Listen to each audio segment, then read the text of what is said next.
warbixin aynu ku eegayno waxyaabihii ka cusba imtixaanaadka shahaadiga ee ka socday gudaha Somaliland sida uu warkaasi noogu soo diray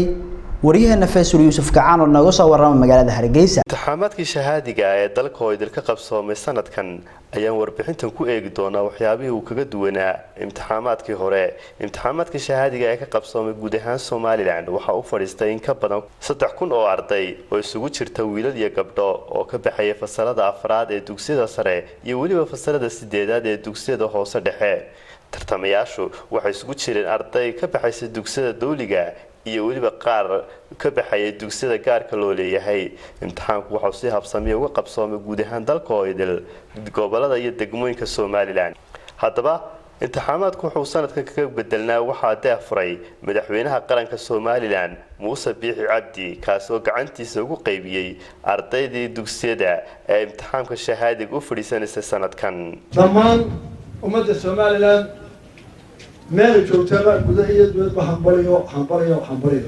waxaan baryaynaa maanta waxa imtixaanka u fadhiisanaya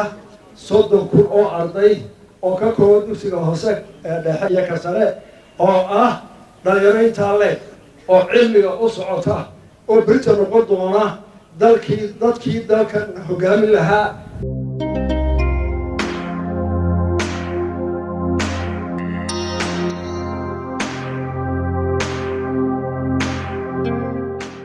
geesta kale madaxweynaha Somaliland waxa uu amaanay ardayda shaqo qaran ee dhameysatay barnaamijkii shaqo qaran wiilal iyo gabdho oo sanadkan qayb weyn ka qaadan doona ilaalinta imtixaanaadka shahaadiga ee dalka oo idil.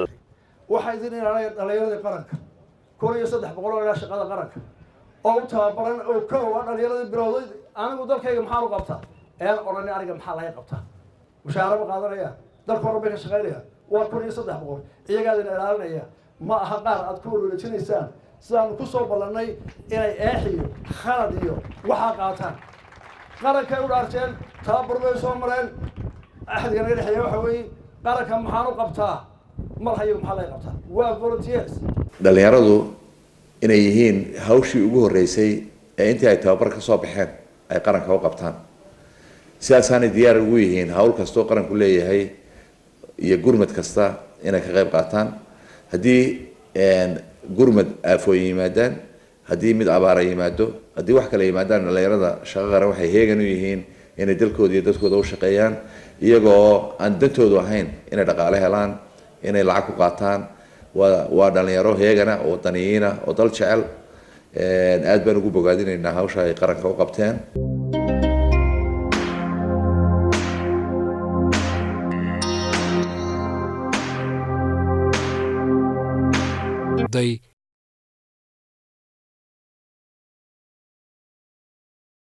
waxa la joojiyay commercialization in tacliinta laga baaxsanayo waxa la ogaanay waxa la yiraahdo tobanka u sareeya iskuul hebel baa shaqo sameeya waxa la ogaanay iskuul waliba 6 bilood oo dambaysa inuu lacag badan ku khasiro inuu 10 arday ama 12 arday gaaskii meel gaar ah geeyo macallimiin gaar ah u qabto oo u dhigo ilaa heerka jaamacadda koowaad 10 arday deetana imtixaanka ay soo galaan iyagoo ka duwan qaranka oo dhan taasina sax ma ahayn khalad ma in 10 ina saambu laga dhigo oo dadka lagu shahwareeriyo oo leeyahay gaari baa la siinayaa iyo shuruudaha baa la siinayaa waa baayac mushtara ma ahayn ardayda wax shaqaysteen wax la soo dhisay dhici mayso in faqriga iyo taajir imtixaanka way sunaanayaan kalaas ku wada galaya kii ugu horeysay ee ardayda barnaamijka dhameysatay shaqo qaran ay qayb weyn ka qaataan ilaalinta iyo waliba sugidda imtixaanaadka shahaadiga dalka oo idil kaasi oo dawladdu ugu talagashay in ay dhalinyarta shaqo qaran ay caawiyaan macallimiintii dugsiyada ee ilaalin jirtay ardayda iyadoo fasalkiiba la geeyay 2 dhalinyaro oo ka tirsan shaqo qaran iyo waliba hal macallin oo caawin doona ilaalinta imtixaanaadka shahaadiga ee dalka oo idil. waxay macallimiinta maamulka supervisorada iyo wasaaradda waxbarashada Somaliland iyo madaxweynaha qarankuba aad u amaaneen dhalinyarta shaqo qaran iyagoo sheegay in ay ahaayeen qaar mutadawiciin ku shaqeynayay qarankoogana u adeegayay sidoo kale la dagaalamay qishka iyo wax kastoo ardayda ay imtixaanka ay ku qishi lahaayeen. sidoo kalena waxay sugeen cadaaladda maadaama ay yihiin dhalinyaro aan sidaa uga sii roonayn kuwa imtixaanaadka u fadhiisanaya fahmayana meel kastoo qishka ay gelin karaan ardayda dhalinyarta ay u fadhiisanaysa imtixaanaadka shahaadiga ee dalka oo idil. haddaba madaxweynaha qaranka xafiiska imtixaamaadka wasaaradda waxbarashada iyo weliba agaasimaha barnaamijka shaqo qaran waxay si aad ugu ammaaneen doorkii muhiimka lahaa ee ardaydii shaqo qaran ay ka qayb qaadatay ilaalinta iyo sugidda cadaaladda goobaha imtixaamaadku wax fara badan bay kusoo kordhiyeen sanadkan waxay kusoo kordhiyeen discipline akhlaaqdii iyo anshaxii goobta imtixaanka kor u qaadeen waxay kor u qaadeen amnigii goobta imtixaanka waxa kaloo ay kaga duwanaayeen qaababkii hore dhalinyaradana waa dhalinyaro ku da-dhow dhalinyarada imtixaanka galaysa sidaa awgeed waxay fahmayaan waxyaalo fara badan